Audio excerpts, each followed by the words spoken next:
Comissão especial aprova relatório da reforma da Previdência. Tempestade de areia atinge Pequim e preocupa o governo. Essas notícias do Brasil e do mundo você acompanha a partir de agora com o nosso Giro de Notícias.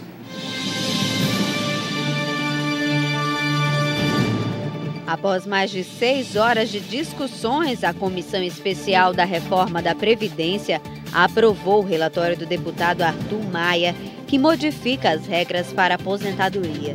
O texto foi aprovado por 23 votos a 14. Para ser aprovado na comissão, o relatório precisava dos votos favoráveis de pelo menos 19 dos 37 integrantes do colegiado. Os deputados ainda terão de votar os destaques. A intenção do governo é levar a proposta para ser votada no plenário da Câmara na segunda quinzena deste mês.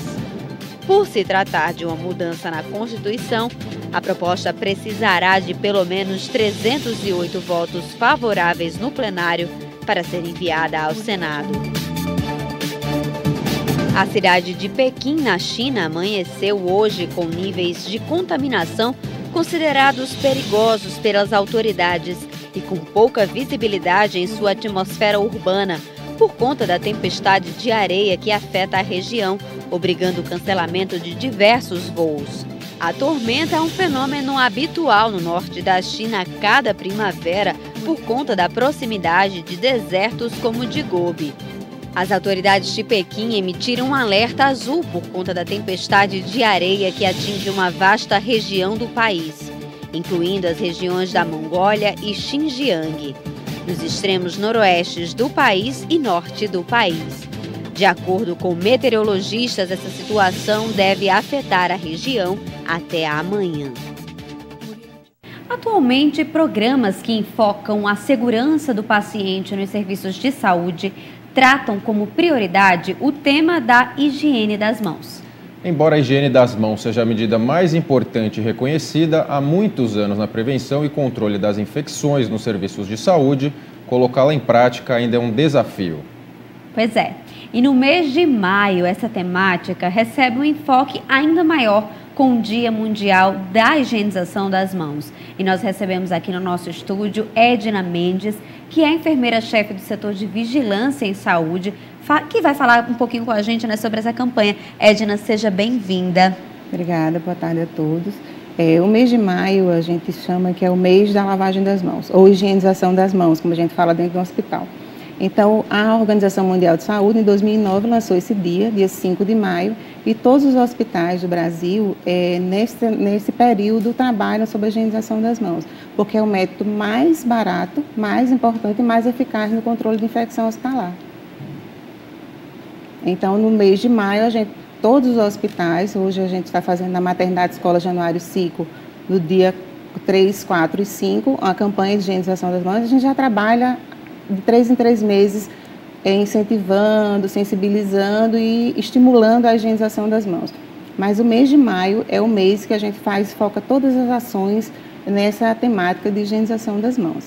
Lavar as mãos parece uma coisa tão simples e corriqueira, mas nem todo mundo adota essa prática, né? Quais os principais, o prejuízo que pode trazer o ato de não lavar as mãos? Para nós, em termos hospitalares, as infecções hospitalares. Porque as bactérias, elas se aderam, os micro-organismos, às mãos. E as mãos é que levam as bactérias para outros pacientes, e daí há um aumento das infecções hospitalares. Aumenta o custo, aumenta o número de pacientes em uso de antibióticos. E esse ano a temática é reduzir o uso de antibióticos, para a gente reduzir a resistência bacteriana. Hoje em dia as infecções estão precisando ser tratadas com antibióticos muito potentes. Se a gente reduzir as infecções e usar menos antibióticos, com a simples lavagem das mãos, a gente vai ter um sucesso muito maior em todos os pacientes que estão internados. A Organização Mundial da Saúde, né, a OMS, ela vem estimulando a melhoria das práticas de higiene das mãos, inclusive nos serviços de saúde, para justamente combater esses problemas relacionados. Então, é possível, através dessa prática tão simples, é possível evitar de que pacientes possam utilizar, por exemplo, antibióticos tão fortes? Exatamente. Nós trabalhamos nesse sentido. De quanto mais as pessoas lavarem as mãos, menos infecções, menos uso de antibióticos. E menos uso de antibiótico, a resistência bacteriana diminui. Então, a gente vai precisar de muito menos medicamentos para tratar o paciente. E lembrando que não é só água e sabão, né? A gente usa também o álcool gel, que é um álcool a 70%, não é esse álcool de supermercado, é um álcool a 70%, que a 70% ele mata os micro-organismos, as bactérias. Então, é o álcool a 70%, higienizando as mãos, lavando como se estivesse lavando com água e sabão, você também vai usar o álcool gel. Esse álcool em gel que vem em farmácias, supermercados, ele tem algum efeito ou não? Até 70%, nesse 70%, 80% ele é bactericida. Os outros é só para limpeza de bancada, de casa, de armários, os outros servem, que é 95%. Mas aquele que vende na farmácia não substitui a lavagem das mãos? Não substitui. Ele, assim, você pode usar, desde que não haja sujidade aparente nas mãos, você pode usar o álcool gel. Tendo sujidade aparente, sujou com alguma coisa que você está vendo, é água e sabão. A luva também não substitui a higienização das mãos. Mesmo em hospital, usando luva, tem que lavar as mãos. Então, uma coisa não impede o uso da outra. Esse ano, né, o tema da campanha mundial Salve Vidas, ela estimula justamente esse hábito, né, de higienizar as mãos corretamente, tanto no ambiente hospitalar, quanto nas nossas casas, antes de nos alimentarmos. E aí é aquela pergunta, né, é possível justamente salvar vidas com a prática tão simples, lavando as mãos? A prática é possível. E assim, é o método mais barato que a gente tem e o mais difícil da gente conseguir. Então, a gente sabe, tem a água, tem o sabão, tem o papel toalha, tem o álcool gel, mas colocar na cabeça das pessoas que eles devem lavar as mãos antes de tocar no paciente, depois de tocar no paciente, sempre que manusear alguma coisa que está ao lado do paciente, secreções, sangue, algumas coisas que você manipula, se lavar antes e depois, aí já tem a barreira e já impede infecções. Aqui no Feliz News a gente tem feito algumas matérias sobre o número crescente de doenças diarreicas e muito tem se dito a respeito da água. Você pode traçar alguma relação entre a água, a sujidade, como que seria isso? Assim, relacionar a água contaminada pode trazer gastroenterites. Somente, né? Se consumi-la, não para lavar as mãos. Não para lavar as mãos. Nos hospitais, a gente tem que fazer a cada 3 meses uma análise da água.